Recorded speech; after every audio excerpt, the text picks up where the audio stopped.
Regresamos en este rumbo de la mañana cuando son las 8:25 de la mañana y vamos a continuar con los comentarios. Es el turno de Víctor Villanueva, pero antes anunciarle que en unos minutos estará con nosotros Andrés Navarro, miembro del comité político del PLD, para hablar con Andrés sobre la candidatura de Abel, las alianzas y todo lo que está pasando, tanto en el PLD como en el país. Así que no se pueden perder esa conversación con el arquitecto Andrés Navarro. Pero vamos ahora a continuar con el comentario de Víctor Villanueva. Bueno, lo que tiene que ver con la evolución de la democracia, señores, se debe ver de distintos ángulos, se debe ver desde distintas tendencias que se han afianzado, no solo en el orden de lo que significa que un país pueda establecer su autodeterminación, que una sociedad pueda establecer su propia agenda de desarrollo, sino que las democracias tienen, de manera contemporánea, siempre han estado de alguna u otra forma compelidas, cortejadas, guiadas desde dentro y desde lo fáctico para establecer ahí un conjunto de cánones que de alguna u otra forma van a establecer un status quo. Lo geopolítico está incidido desde fuera por las inercias que genera, o la dinámica que genera más bien, entre los intereses de países más afianzados económicamente y que de alguna u otra manera, para preservar lo geopolítico, para preservar lo económico, lo comercial, lo industrial, imponen sus agendas.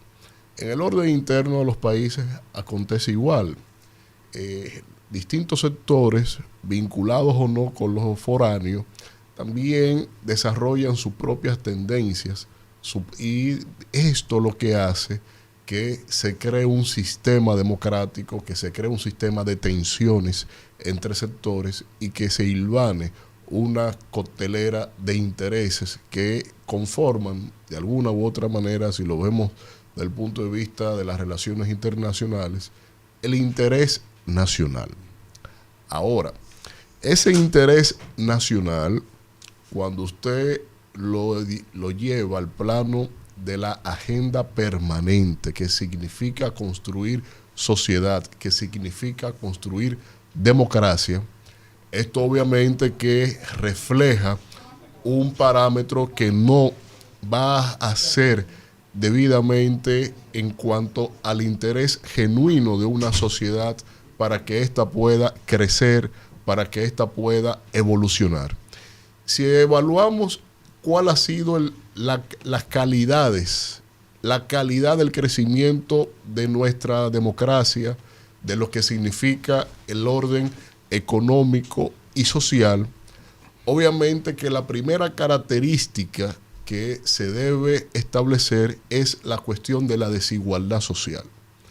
La desigualdad social para nosotros es una agenda marcada que nuestro liderazgo político la entiende, la asimila, pero tiene unos topes en función al status quo económico, fáctico y a la vez geopolítico para poder romper con esas variables que inciden en lo que significa nuestra desigualdad social en el país.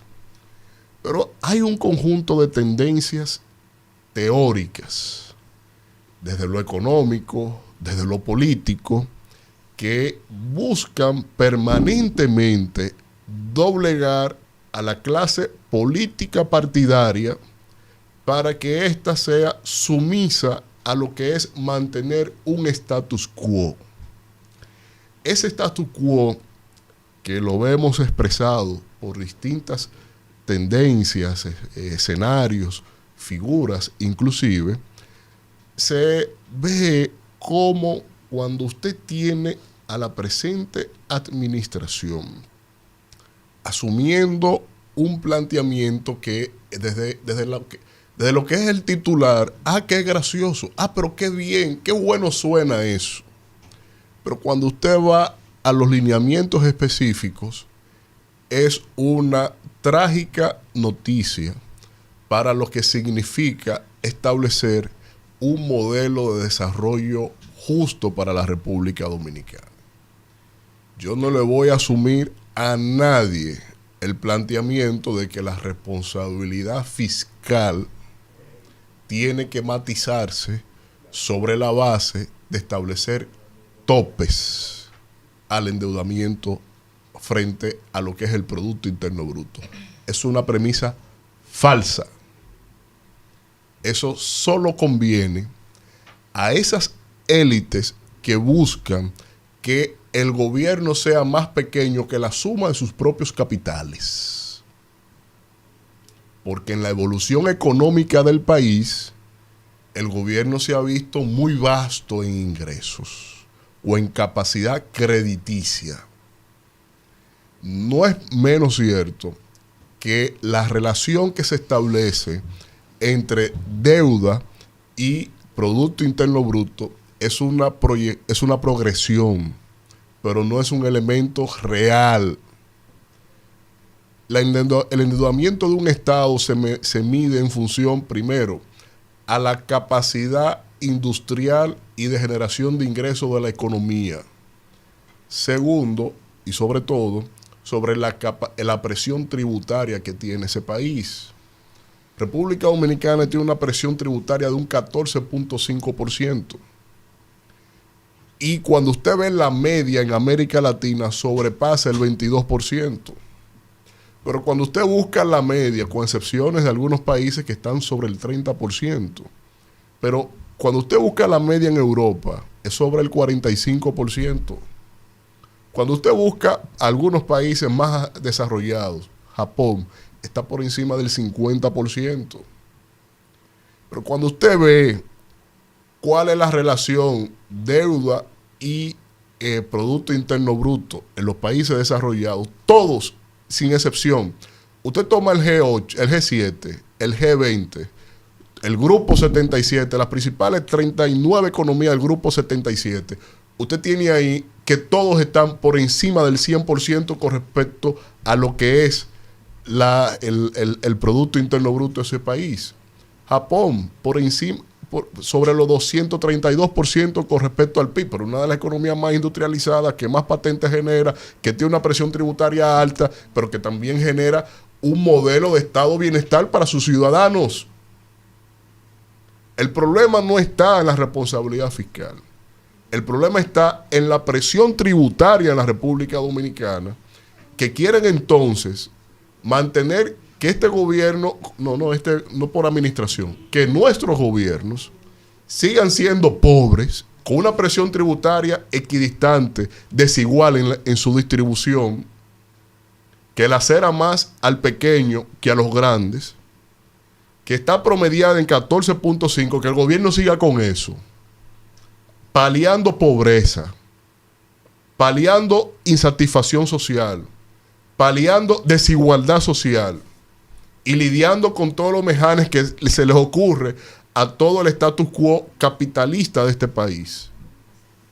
No es verdad, señores del actual gobierno, que fijar una ley como la que se sometió ante el Senado de la República en otra pantomima más ante Eduardo Estrella, no es verdad que nosotros, fijando en un 40% el nivel de la deuda, estamos haciendo algo bueno. Eso es fatídico, insisto, porque lo que se necesita en este país primero es discutir lo que ya establece la propia ley de Estrategia Nacional de Desarrollo que ustedes citan para crear esa ignominia de pieza legislativa. Lo que se necesita aquí es discutir la presión tributaria. Lo que aquí se necesita es discutir cuáles son las exenciones que ya no son necesarias. Lo que aquí se necesita discutir es ampliar lo que es la capacidad de generar políticas fiscales y un sistema tributario a la generación de grandes capitales, porque ya nuestra economía ha evidenciado que genera grandes capitales. Entonces, a eso son lo que hay que regirles sobre una dinámica de ley, pero no amordazar a un gobierno que, por ejemplo, en periodos específicos, esta administración ha estado inclusive por encima del 70% de la deuda con respecto al PIB. Ha sido la evolución económica que lo ha llevado un 40 y pico, casi un 50 actualmente. Pero eso no es verdad que un gobierno deba amaniatarse a un 40% de la deuda con respecto al PIB, porque, insisto, con respecto al PIB no se puede medir. No es correcto. La variable real es lo que es la presión tributaria y la diversificación de nuestra economía.